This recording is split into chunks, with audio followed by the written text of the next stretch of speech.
Got some crazy. What's up, everybody? Why do athletes need to train to be explosive? I feel like this could be maybe a little bit more zoomed in. We're going to go into a research paper that I will bet a large amount of money. I'm going to go live here, and I'm going to go live here. So we're going to get into research paper that I'm going to bet a massive amount of money no one has ever covered in the history of YouTube. So if you're on Instagram, if you're on TikTok, you can head over to the YouTube channel, and we're going to go into that a little bit more in depth. But we're also going to review 2 videos. But the one paper I'm really freaking excited about actually gets into the fastest sport in the world. Now, how can we look at athletes, training explosiveness, or what does that even mean? I think that training to be as explosive as possible. Okay. Right off the bat, what's up, everybody? Sup, Jake? When I'm thinking about this, essentially what that entails is that we're looking at speed, essentially speed, strength in the general sense. So explosiveness, speed, strength. Internally, when we're talking with our coaches on site, when we're talking about periodization and programming, I refer to this specifically as impulse-based work. Okay, and one thing I wanted to go into is inside. This is one of my favorite books here on sports performance training. I'll share this with everybody. Okay, so this book here, Strength and Power in Sport. This is from Comey with a million contributors. We're looking at sprint running. Okay, this is going to happen with males, and this is where force production or explosive force production will occur within 0.101 seconds. Okay, long jump 0.105 seconds, high jump 0.15 seconds. Okay, I've been on the sideline at Penn State, Michigan football game, and I'm recording. The reaction time to making contact is happening within, it was like 0.45 seconds, okay, from the time the ball was snapped. Figure skating, ski jumping, 0.25 seconds. Horse vaulting, 0.11 seconds. Delivery of the javelin or in shot put, 0.22 seconds. So this is all happening with very, very short time frames, okay?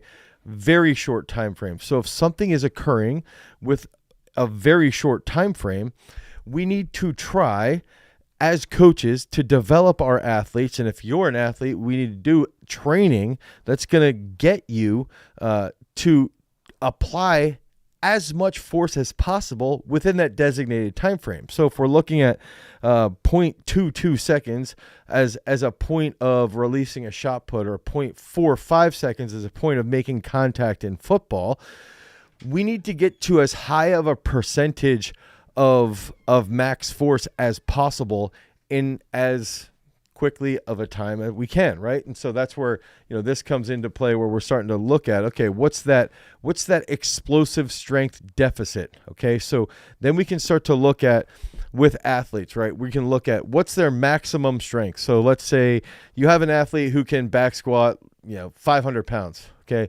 They back squat 500 pounds here. I'll try and move this a little bit. So they back squat 500 pounds.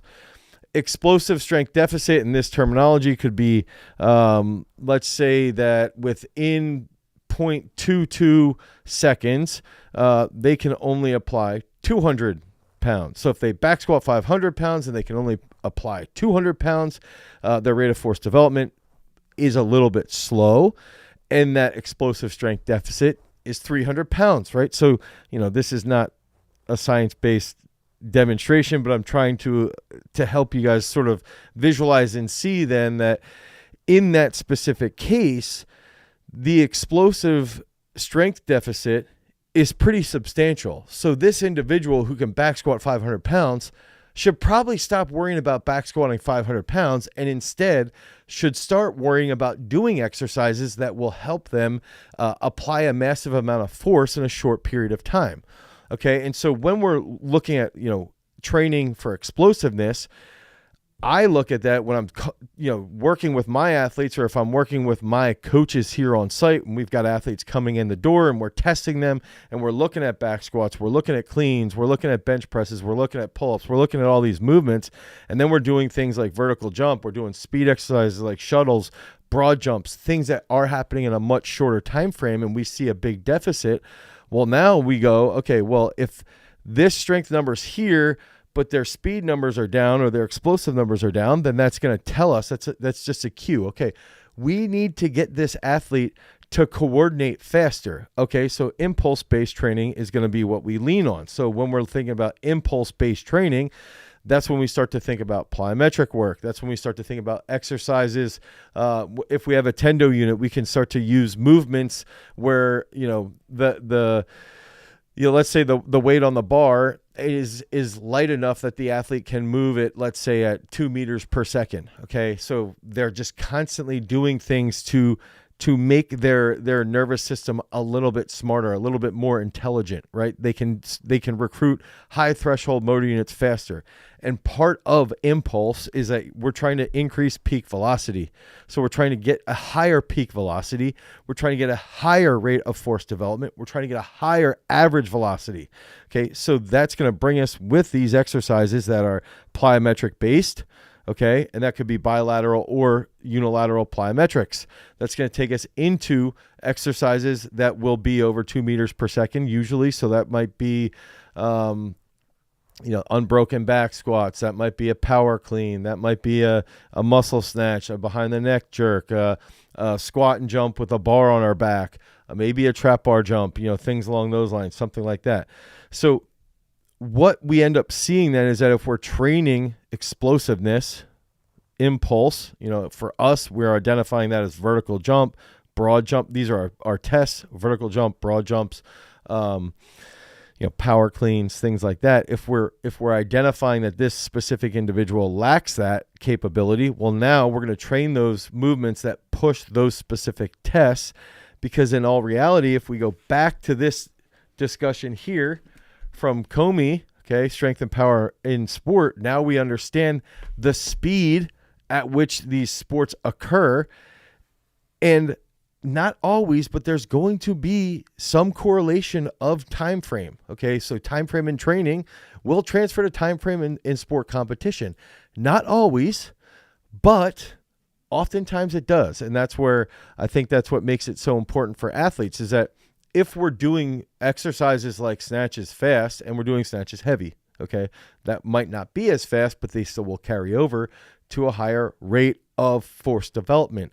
If we're constantly thinking about the number one goal is to get an athlete to have a high peak velocity with all movements and a high rate of force development, in turn, they're probably going to be really, really strong, and they're also probably going to be really, really explosive. And so is this important for athletes? 100%. So now you take somebody who's a sprinter, instead of a sprinter just single leg squatting, let's say 315 pounds, that same sprinter who can single leg squat 315 pounds is also able to do single leg bounds and apply a massive amount of force in a short period of time into the ground when they have that ground contact period.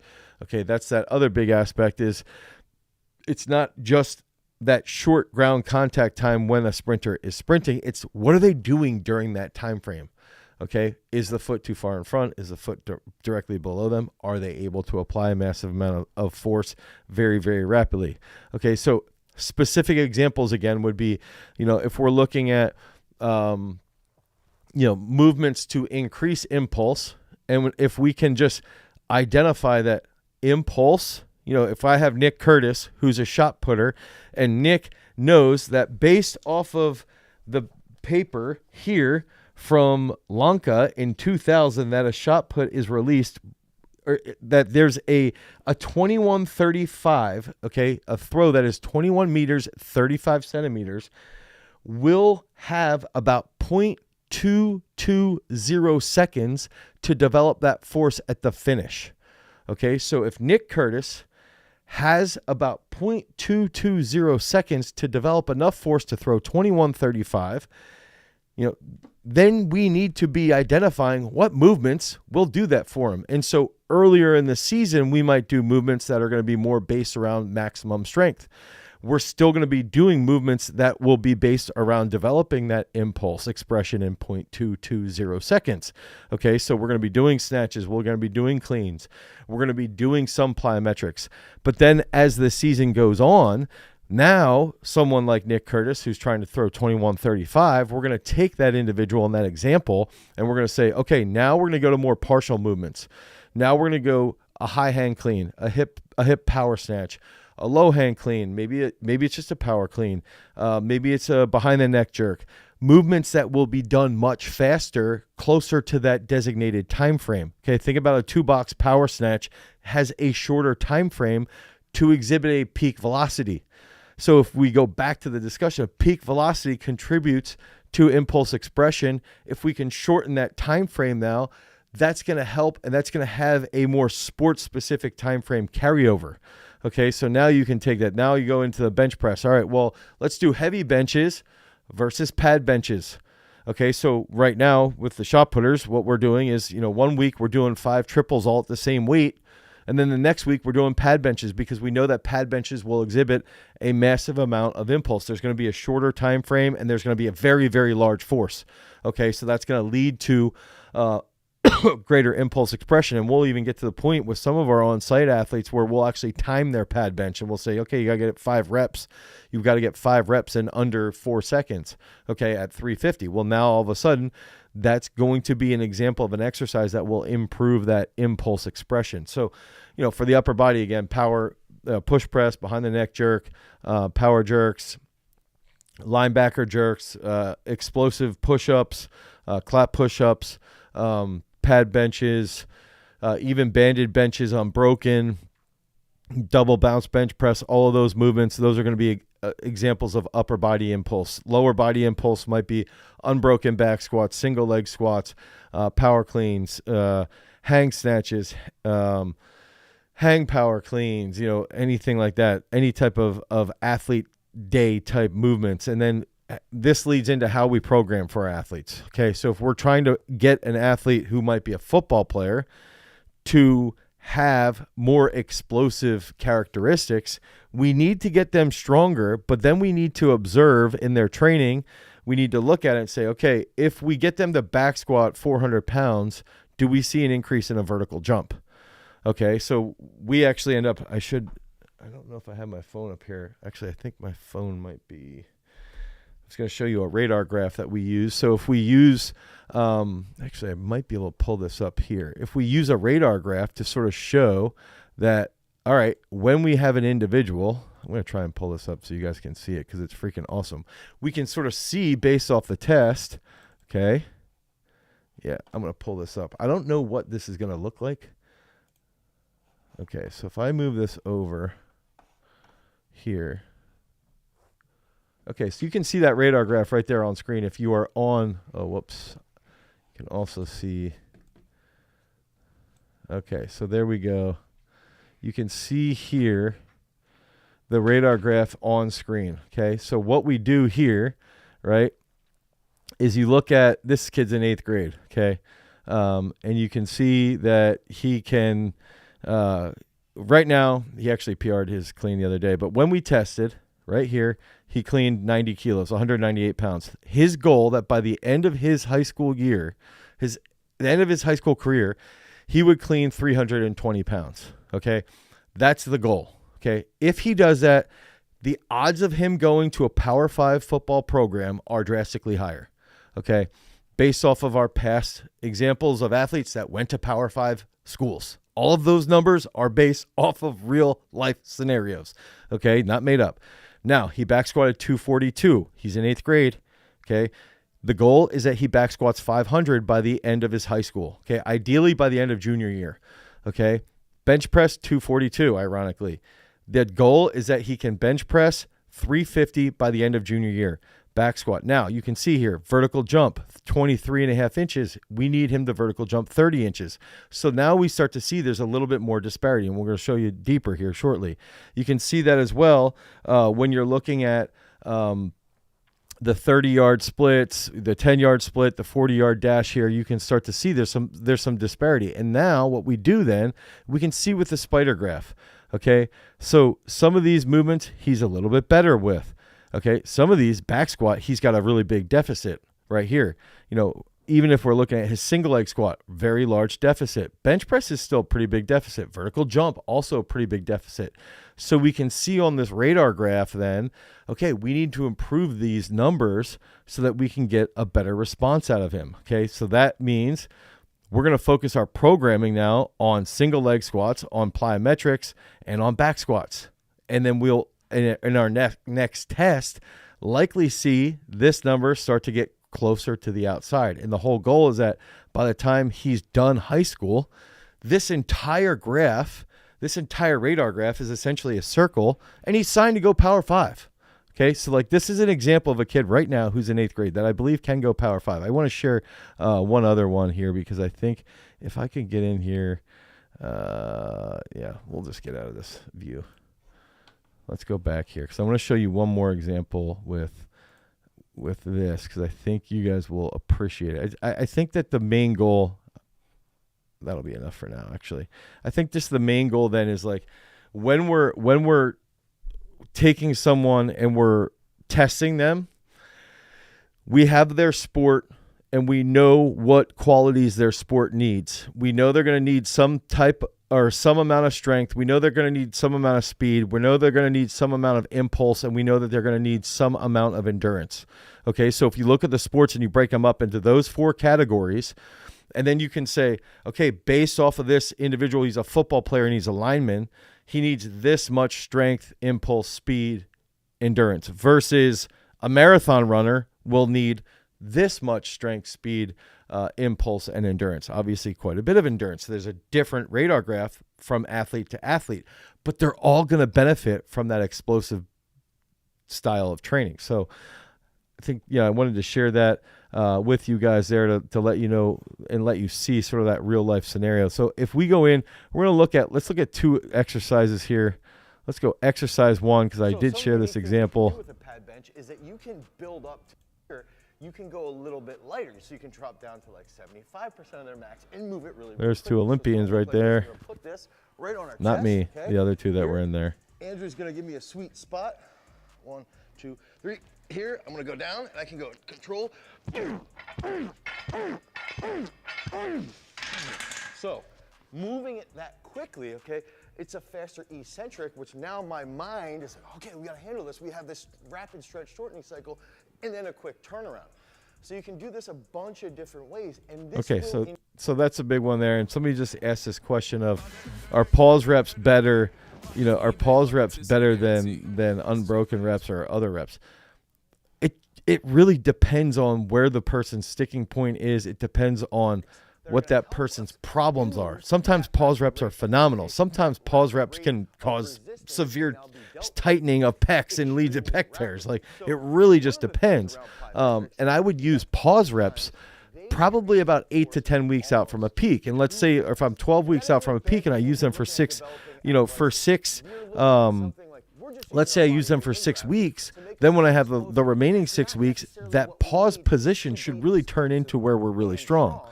Okay, so I'm going to share a couple key hacks here. One, we can actually have a velocity-based tracker. So we can actually look at this and say if we're doing an absolute strength movement, can we move that bar? You can see there I'm tracking Nicholas there. So that would be an example of a strength movement that had impulse testing or impulse work. So we're going to use a single leg squat. And I'm going to demonstrate what we do here at Garage Strength to focus on that speed strength. Now, we're going to get into position, and this is something that we use inside of our app, Peak Strength. I know you guys thought I was going to sell you on the single leg roller, which is also available at garagestrength.com, but instead I think all of you guys need to start cultivating your power. You need to start getting inside of Peak Strength, executing that 4-for-4 on a weekly basis so that you can become a champion. So if we get into this position here, okay, this is what a normal single leg squat might look like, right? Here, one more. Boom, that's a typical set, and we can just try and increase load over and over and over again till we get to the point of using as heavy weight as possible, and we might be moving at like 0.4 meters per second, right? Yeah, this is where we're starting to talk about how that time frame applies. I want to get something done as quickly as possible. So when we use absolute strength exercises in a dynamic fashion, we're going to do two things. So you can see there with Nicholas is that unbroken or Nicholas was doing unbroken single leg squats. Okay, so he's doing unbroken single leg squats with 130 to 140 kilos at 0.95 to 1 meter per second. Okay, so now you're thinking, okay, he's moving about 70% of his max at 1 meter per second. Okay, pretty rapidly. He's focusing on a higher peak velocity and rapid rates of coordination. And then we can take that analysis and say, okay, when he does this weight at this speed, we also see that he can do a single leg bound this distance repetitively, let's say 3 times. And at the same time, we see a velocity decrement in his sled pull with, 10% body weight, something like that. And now we have a formula that we can use. And then each 16 weeks that we test, now that continuously feeds the programming cycle. Okay, so that's how everything's built out. All right, so let's get into top 10 fast twitch muscle fibers. Top 10 exercises for fast twitch muscle fibers. So here's a good one. This is going to be more reflexive based. And I want to think about hinging here. Sets of 3 on each side. Now, one thing I recommend is that for putting you in a very good position, to getting you into those strategic positions at a very, very high rate. One of the biggest things that it's interesting. One of the examples that we just showed there was soccer, right? Okay, so you take soccer and you look at some of the research and you say, okay, soccer players that can back squat more, okay, if they back squat a little bit more, they'll run faster and they have a higher striking ability on the ball. Okay, so now we can take it and say, okay, if we can increase this soccer player's back squat by 25 pounds, easy, okay, and at the same time that they're increasing their back squat by 25 pounds, they're also doing, they're also doing some plyometric work and they're also doing some cleans. Well, now we can see that they're going to have a nice carryover to the way that they strike, and they'll have more velocity on the ball when they take a shot. They'll have more exit velocity, as baseball players would call it, for specific to soccer. So that's some important stuff. So let's look at 2 more examples here. About reacting quickly. Like this. This is like one of my favorite things currently. Is like a broad jump into a pogo jump. Okay, so a broad jump pogo. You're looking at horizontal energy that gets transferred into vertical energy. Okay, so that's happening a lot across basically all platforms of athletics. Horizontal, vertical. That's why I like training that way. I also like training that for impulse development. Short period of time is to use plyometrics. We're going to start with stair jumps. And I'm going to show you that when you're doing plyometrics, try to make it a progression. Typically getting to the top in 3 jumps is going to be good. Okay, that means you're explosive. But what I'm going to show you here is that my first jump might be a little bit lazy. Okay, here, boom, boom, boom. That's 3, but I didn't get to the top. I'm going to recover, wake up those juices, and we want to get more explosive. We want to think about rapid recovering. So ideally in this one, I get to the top in 3, hopefully. Now I want to think about that shorter amortization phase. So here, boom, as quickly as possible. It's just like if we're running on the field and getting out of the cut. Marshawn just Lynch like if we're playing basketball, we come down from a rebound. I'm going to go here. Oh, my second jump wasn't the best. I got up there in 3 jumps, not 2 jumps. I sounded like a Clydesdale on that, so I want to get a little bit quieter, and that's going to help me recover a little bit quicker on those jumps. Now we're going to get into that easy unilateral jump. So the next easier movement is going to be a chaos movement. Okay, so Pooh Bear there. Pooh Bear just asked a great question about how does this apply over to something like cycling? And I think that would be sort of like, if we're looking at how can we take something that would apply over to cycling? I think that 1, cycling, you're going to be in a hip flex position. 2, you're going to be using, unilateral work. I'd say you could do some type of sled push, some type of sled pull. I also think doing things like single leg squats are absolutely fantastic for cycling, but then also doing like single leg bounds, single leg stair jumps, going to transfer really well for more explosion from the saddle, or saddle explosion. As wild as that sounds, saddle explosion, I think you would look at probably single leg stair jumps. And I'm, even I've worked with Hugo Barrett, who's an Olympian out of Canada, 2 times as a sprint cyclist, and working with him, a lot of that stuff, a lot of the plyometrics that we do are based around as much force as possible in that short period of time with hip flexion.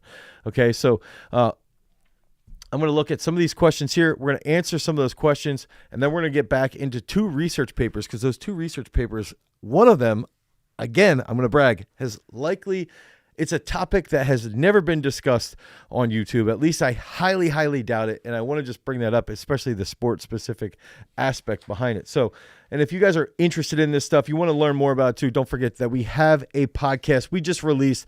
I think one of the absolute best podcasts ever on biomechanics and sport performance application. It's on the Garage Strength podcast channel. It's myself with biomechanist Christoph Kipp.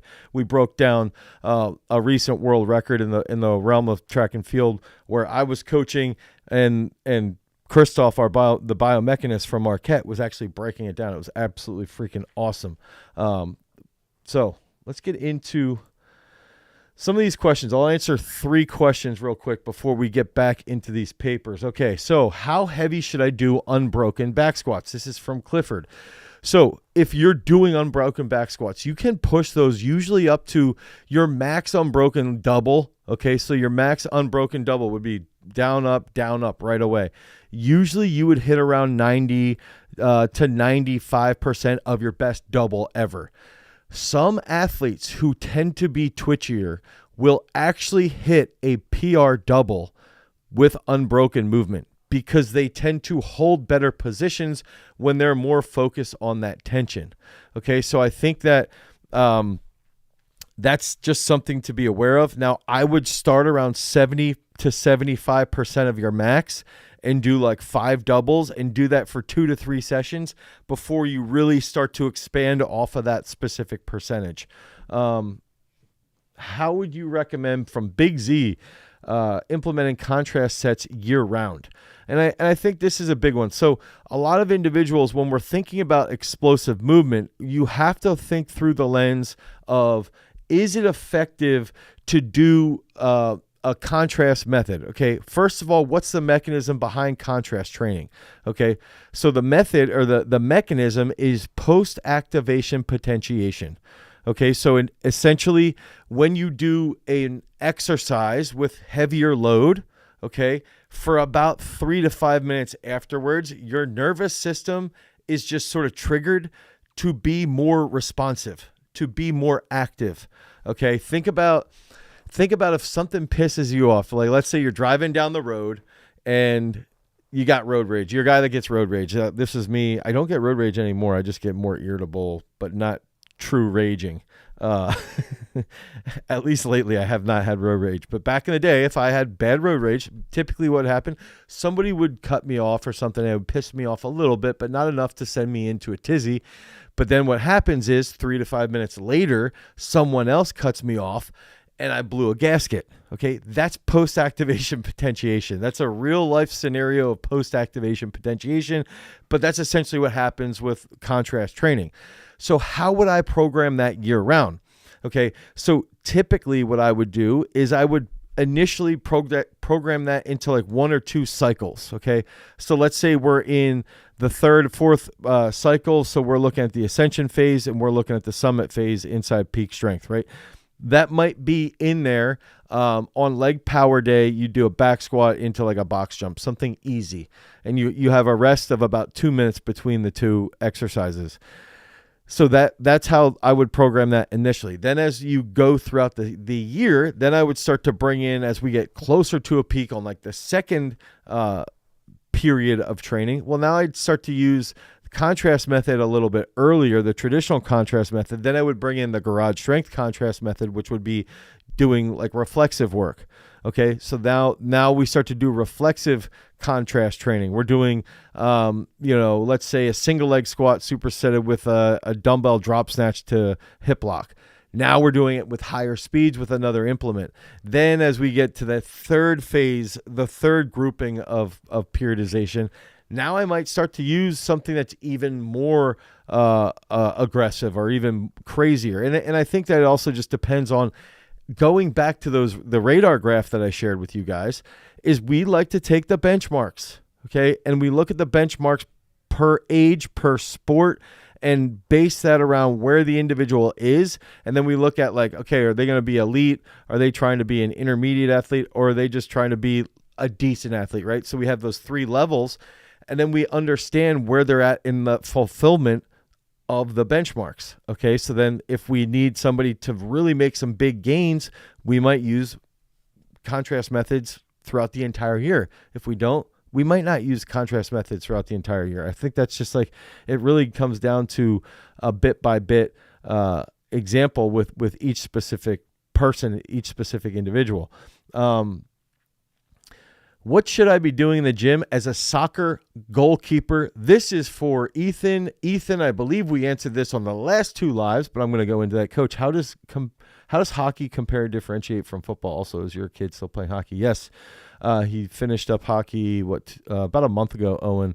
I think the biggest thing, the difference between hockey and football, hockey is you're constantly in hip flexion. Hockey is going to be a little more quad dominant. I would say a lot more quad dominant, and the force application is going to be a bit different when you're sprinting. I also think that, the cutting is actually a little easier in football than it is in ice hockey on the knees. It's not that much different though. It's not terribly different. I think you would be successful from training as each. If I said you're going to train as a hockey player, you'd be a good football player. If you're training as a football player and we're training you like a hockey player, you're going to be successful. I don't know if that helps at all. Okay, so what should I do for Ethan? Ethan, we answered this the last 3 weeks. Ethan, soccer goalkeeper. Ethan, soccer goalkeeper. Okay, right? Let's look at what is a goalkeeper. They're moving laterally. They have to jump extraordinarily high. They have to be long in their lats, so mobile in their lats. We're going to train them minimum of 3 days a week to increase their vertical jump. So their benchmarks are going to be vertical jump, broad jump, 100%. Okay. Then also probably back squats, front squats, and then some type of impulse work with cleans or snatches. Okay. Depending upon what they're capable of doing. Okay. So for testing their broad, their vertical, I would probably also test their shuttle for their ability to laterally cut.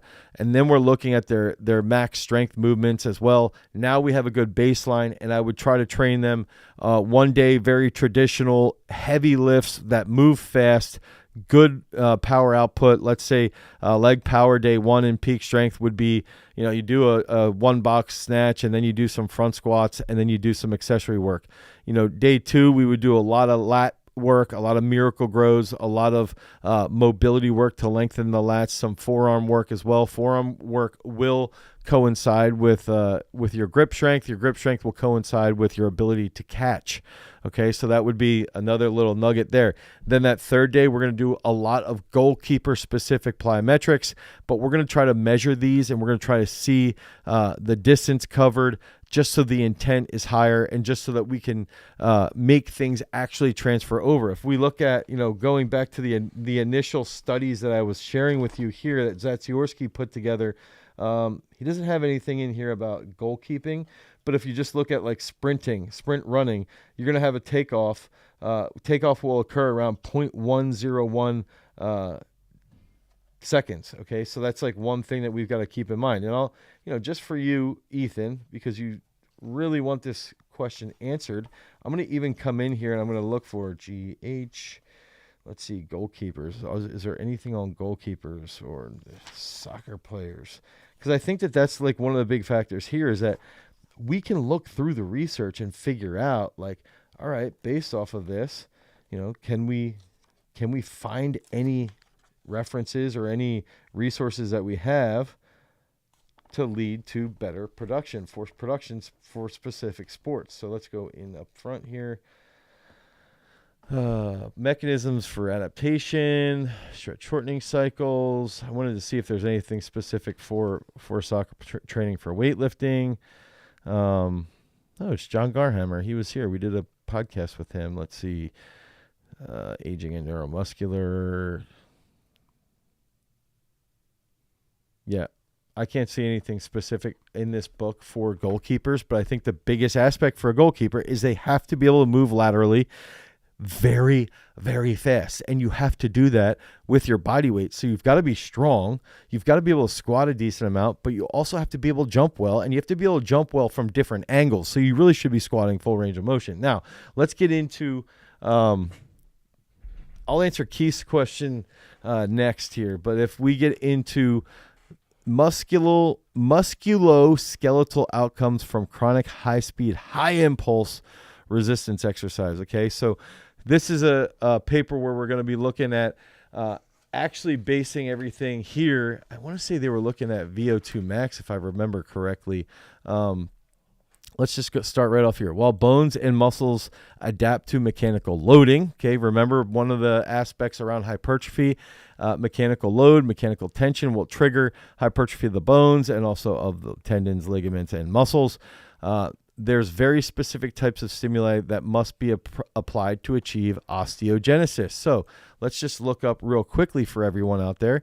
What the heck is osteogenesis? Okay. Let's just look that up. Osteogenesis, also known as bone ossification or bone mineralization, is the process of bone development.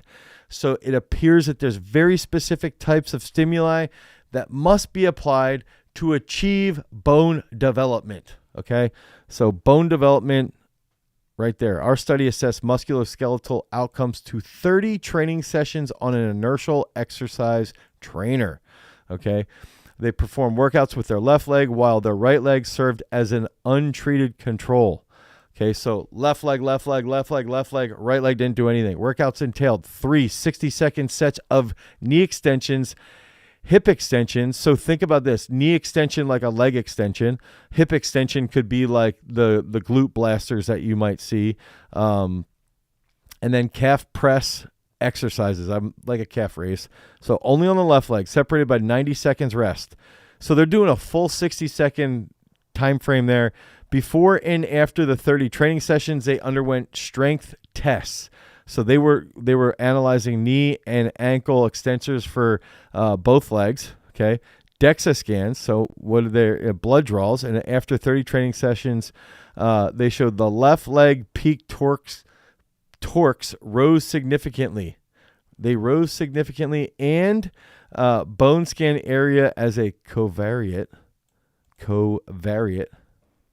showed significant left leg calcaneal bone mineral content.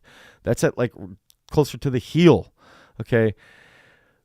Plus 33% and 29% bone mineral density increase after 30 training sessions. That's insane. On the left leg too. That's the wild part. A significant decline in C-terminal telepeptides of type 1 collagen, a blood marker of bone resorption, also occurred after 30 training sessions. The exercise trainer's leg volume of training session repetitions elicited high peak force. Okay, so peak force is part of impulse, peak acceleration, and impulses that likely provided mechanical load stimulus that evoked calcaneal accretion. So train at high speeds for 60 seconds and you're going to get swole bones. Okay, the next one, this was one of my other enjoyable ones. So that's a lot of bone density. And that's interesting because if you looked at the bone density, I want to go off a little bit there. If you look at bone density of jumpers, okay, so think about, that's where I was thinking about like high speed movements, super high speed movements. So you have a jumper or a sprinter, the bone density, even distance runners, the bone densities that these individuals have from the mechanical load of constantly applying a large amount of, like they're dealing with ground reaction forces that are extraordinarily high. The bone density of these individuals is usually, especially jumpers, through the roof, just off the charts. And weightlifters also have massive readings for bone density. But actually, one thing I'll bring up on the side, Cece, who throws for Nigeria, she had a bone density DEXA scan, and she was like, I want to say the reading goes up to like 7 or something. She was like 6.8. She did share that with me. So that's another aspect. Now, this is the study that I believe has never been analyzed online. I would be willing to bet a large amount of money that there's probably never even been a discussion outside of our channel on this sport, hurling. Okay, hurling is known as the fastest sport in the world, the fastest sport played on a pitch. And by chance, Kieran is the name of the individual, one of the individuals who did this study, as I have my Claudio ring on my finger. Okay, so relationship between individualized training impulse and aerobic fitness measures in hurling players across a training period. So one factor here, this is where they're looking at aerobic fitness measures based around their training impulse, okay? So the relationship between individualized training impulse and aerobic fitness measures in hurling players. All right, so the current study examined the association between individual internal training load and aerobic fitness. Okay, so one of the other aspects that we like to do when we're looking at, and I'm wearing my South Dakota State wrestling here. So when we're building out South Dakota State's wrestling programming, it's like, all right, they need to be strong, they need to be fast, they need to be explosive, but they also need to have endurance. And so each of those areas gets a percentage of the training. So when we write a program, depending on the time of year, we have to make sure that the program gets in a certain amount of those different characteristics. So the interesting part here is that this is showing us essentially resistance-based training, okay, and what that could be doing, what it could be doing for their aerobic capacity. So we know in a sport like wrestling, a sport like hurling, a sport like football, you still have an aerobic component of the overarching sport. So you have to factor that into your periodization.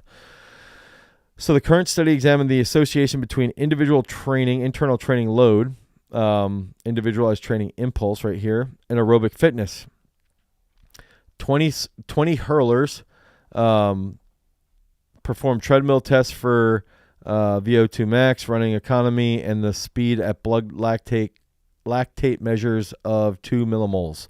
Okay, so this here is typically the threshold, okay, the aerobic threshold right here. If you get above 2 millimoles right here, that's typically when they'll say now you're entering into the anaerobic threshold. Okay, so this is sort of like how well is your body taking oxygen and converting it into ATP? And is it doing it fast enough so that it's not producing a massive amount of blood lactate? Okay, so that's essentially what happens. And then when you enter into the anaerobic system or the anaerobic measurements, it would be above 2 millimoles, which is, you know, if you see these guys taking blood pricks off their ears, they're looking at, are they staying in this area or are they getting out, depending upon the goal of their training session. Okay, so they're doing this. Oh, they have 4 millimoles here, okay, on separate occasions before and after an 8-week training period. So they have these 20 athletes. I think it was 20 if I remember correctly, at 20 hurling. They do 8 weeks of a training period, and then they come back. They measure when they enter 2 millimoles versus 4 millimoles on the fitness test on the treadmill, and they use the yo-yo intermittent recovery. Tests performed were also assessed before and after the training period. So individualized training impulse was calculated using blood lactate and heart rate profile of each individual player. So the results showed that iTrimp had large to very large association with percentage improvements. So their program had a very high impact on VO2 max. This study shows that iTrimp is a means of quantifying training load in team sports and can be used to prescribe training for the maintenance of or improvement of aerobic fitness during the competitive season, with strong relationships between weekly measures and improvements in aerobic fitness. And if we go back here, okay, individualized training impulse, right here, individualized training impulse. So my challenge here, if I want to look at this, I want to try and determine what exactly is the iTrimp. Because usually they'll have the actual process in here. And that might be something that I do off air. So they took these, okay, the procedures then here. Results. Yeah, I'm going to look at this a little bit later just to get into that further, but I think that's some interesting stuff. And I did like the fact that that was being done on hurling. which is just a super, super unique sport, but it does have carryover. I think it would have tremendous carryover to lacrosse, field hockey, I think probably to soccer as well. Sports where you're running at least like 3 to 4 miles at a given clip in the competitive setting. You know, solidarity, or Andrew, you've talked about, I want to say you've run about 2 to 4 miles in ultimate frisbee as well. So it's like taking that information then and then dialing in the programming to improve speed or to improve impulse, and then know like, okay, if we're improving this other quality should be improved as well.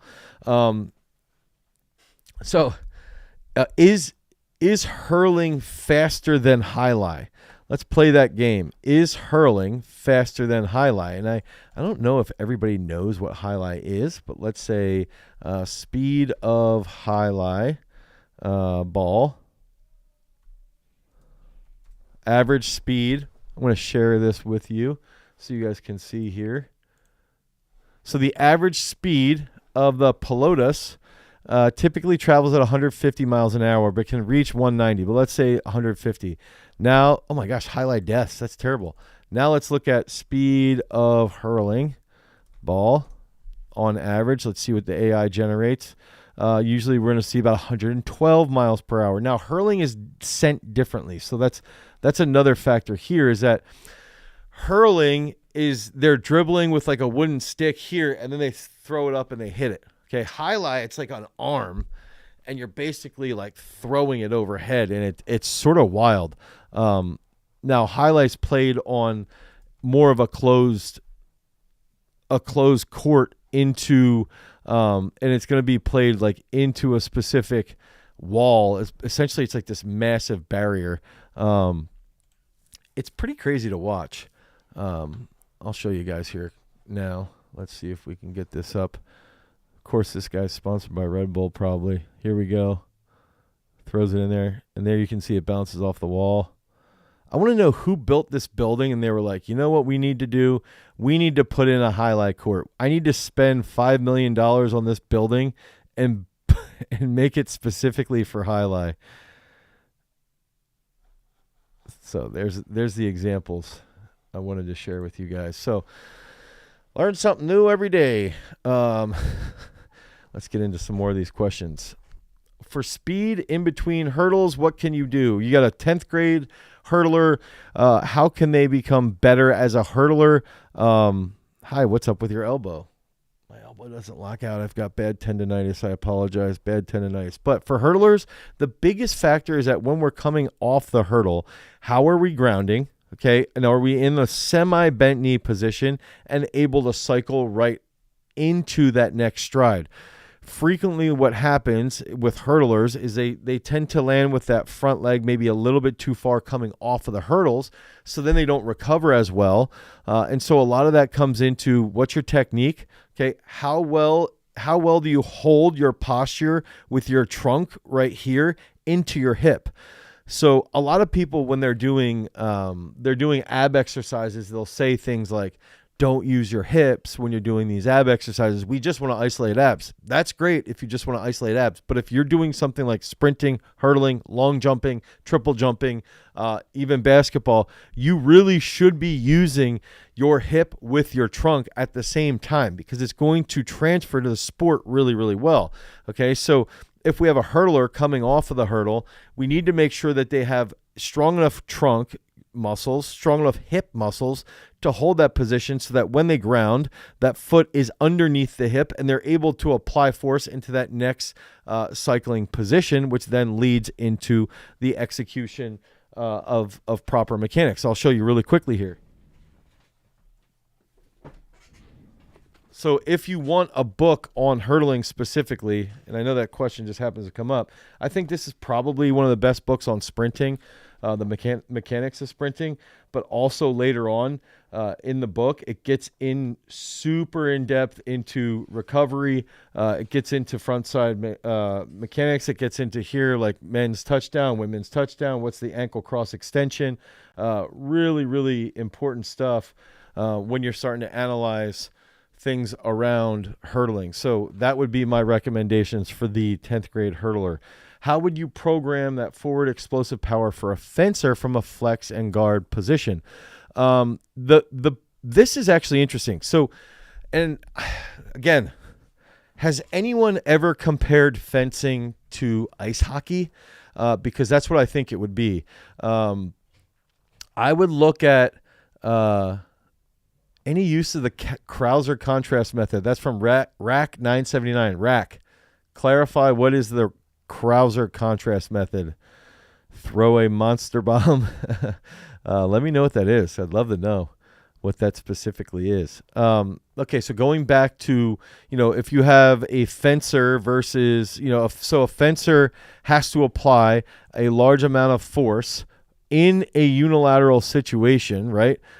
And their foot, if you can think about running a shuttle, let's pretend that you're running a shuttle and you plant your leg this way and you have to go this way. Okay, so your foot grounds like this and you're going this way. So it's a lot of like glute, calf, a lot of calves. Like fencers have super swole calves and quads. Okay, so I would look at it like still quite a bit of quad work. I would do like a single leg front squat, like a front squat single leg. I would do a lot of work, like plyometric work that would be cutting back and forth on one leg. And I think that when you would build that up over time, ideally that would end up leading to better performance for fencing and better speed, better driving. But I equate it, it's very similar to the actual push, mainly just the push from hockey. Hi, Dane, I've combined your 3 split with knees over toes, and I have never been more mobile and explosive. And I think that's good. It's interesting that you say that, Richard, because when we met with Ben, okay, so when we went down to meet with him and we did our videos with knees over toes guy, one of the things that Ben Patrick said to us is he was like, I think your system is the system, if he could get people, they would do a system similar to what we're doing, okay? They would do a strength resistance-based program that's focused on power development, focused on impulse, focused on being explosive.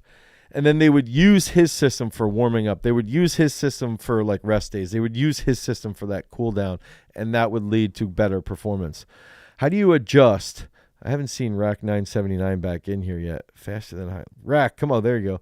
Like a weighted explosive movement to an unweighted one. Maybe hang snatches and a standing long jump to a pad. So Rack, I've never been a huge fan of using a weightlifting exercise for a contrast method, but with that being said, Rack, I wouldn't oppose trying that.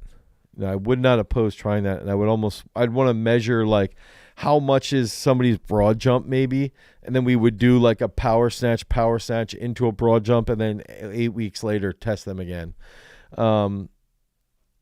Shoot, where was I at? Because we're talking about knees over toes guy. That's from Richard Stewart. That's awesome.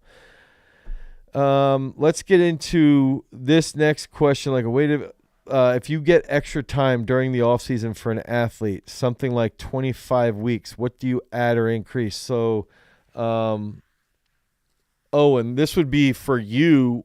What I would increase specifically for you, I still think you have a strength deficit specifically. Okay, so for like, I don't know if you were in when we were sharing the actual radar graph examples, but I'll bring them back up so that we can try and lay these out here.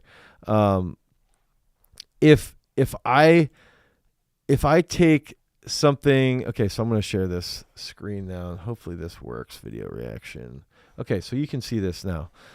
Okay, so let's take this as an example. I'm going to take this individual, right, Owen, and I'm going to say, okay, when we tested this individual, we saw this is his goal, clean 320, okay? By the time he's a junior, going into his senior year, he should be able to clean 320. Right now, he cleans 220. Okay, so we got to add 100 pounds.